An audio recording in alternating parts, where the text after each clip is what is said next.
दौरानी जिठानी थी, तो जिठानी जो थी दौरानी के यहाँ काम करने जाती थी, तो काम करके आती थी, फिर अपने घर का खर्चा पानी चलाती थी।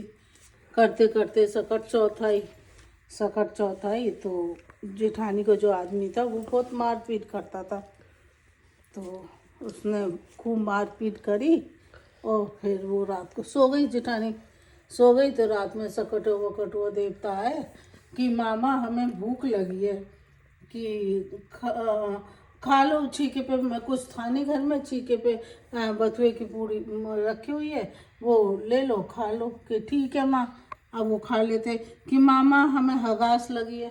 हगास लगी क्या, चारों कोने पड़े हैं कहीं भी कि हगो घर है आपका। तो वो चुप पूरे घर में पोटी पोटी कि मामा पहुँचे कैसे, पहुँचो क्या, मुझको मखत के ललाट से पहुँच लो, है ना। तो कि ठीक है, उसके बालों से उसके कपड़ों से वो पोटी पहुँच लेते।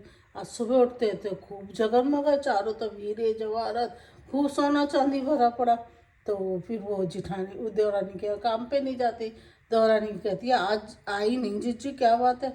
तो वो अपने बच्चों को भेजती कि जाओ जाओ ताई को बुला लो काम के लिए। तो बच्चे जाते कि ताई ताई मम्मी ने बुलाया, कि अपनी मम्मी से कहना कि अब जिसकी गरज पड़े वो मेरे यहाँ के काम करे, मैं तो नहीं आऊँ काम करने। तो वो कहती है ऐसा क्या हुआ आज जो इतने उससे कह रही हैं। वो जाती है जिठानी के यहाँ दौरानी, तो देखती है चारों तो जगह मगर इतना सोना कि जी ये तुम्हें कैसे मिला, कि कैसे क्या मिला। उसने पूरी बात बता दी थी, रात को ऐसे मैं सो गई थी तो सोते में सकट वो कटुआ देवता आए, उनने कहा माँ भूख लगी, तो बथुए की वो पूड़ियाँ बनाई थी, वो छीक पे लटकी थी, वो खा ली। फिर उनने कहा मुझे हगास लगी, तो मैंने कह दिया चारों कोने देरी पड़ी है हग लो। तो हग लिए। अब फिर पहुँचने के लिए तो मैंने कह दिया मेरी मुझको मखत के ललाट से पहुँच लो। कि ठीक है। अब जब वो अपने घर जाती है दौरानी, वो अपने पति से कहती है कि मुझे मारो।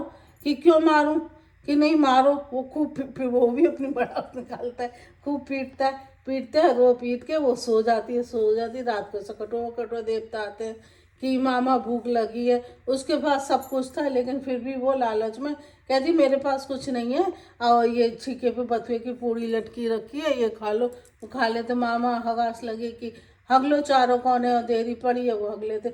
मामा पहुँचे कैसे, कि पहुँच लो मुझको मखत के ललाट से।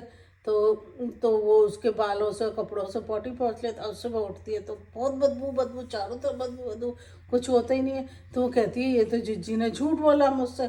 फिर वो अपनी जिठानी को बुलाती है तो कहती है हमारे तो कुछ ही नहीं हुआ। तो बोली पता नहीं तुम्हारे क्यों नहीं हुआ, मुझे तो सकट देवता ने दिया, इतने में सकटो देवता प्रकट होते। वो कहते हैं कि तुम्हारे पास सब कुछ होते हुए तुमने ऐसा किया, और इसके पास कुछ नहीं था तब इसने इतने उससे प्रेम भाव से हमको खिलाया, इसलिए तुम्हारे पास जितना भी जेवर जवाहर जो भी है सब उसका आधा आधा हिस्सा करो। कि वो करती है तो वो हंसली जो होती है चक्की के नीचे छुपा देती है, कि नहीं जो चक्की के नीचे हंसली छिपी हुई है उसको भी आधा आधा बांटो। तो वो उसको बांटती है तो उसके पास भी सब कुछ होता है, जैसा उनको दिया वैसा सबको दे। जय हो सकटो देख के जय हो। इसमें 5 वाटी गुड़ की डली गणेश जी पूजे मन की डली, 5 वाटी गुड़ की डली गणेश जी पूजे मन की डली, 5 वाटी गुड़ की डली मन की डली, 5 वाटी गुड़ की डली गणेश जी पूजे मन की डली, 5 वाटी गुड़ की डली गणेश जी पूजे मन की। वो अपन दियो नीचे तो बिल्कुल ही नहीं बैठ पा रही मैं।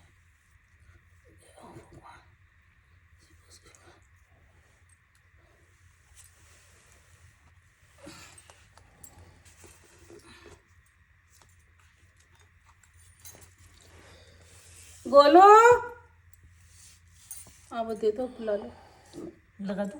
हाँ चल लगाती हूँ, अभी सिंदूर भी तो लगाना पड़ेगा।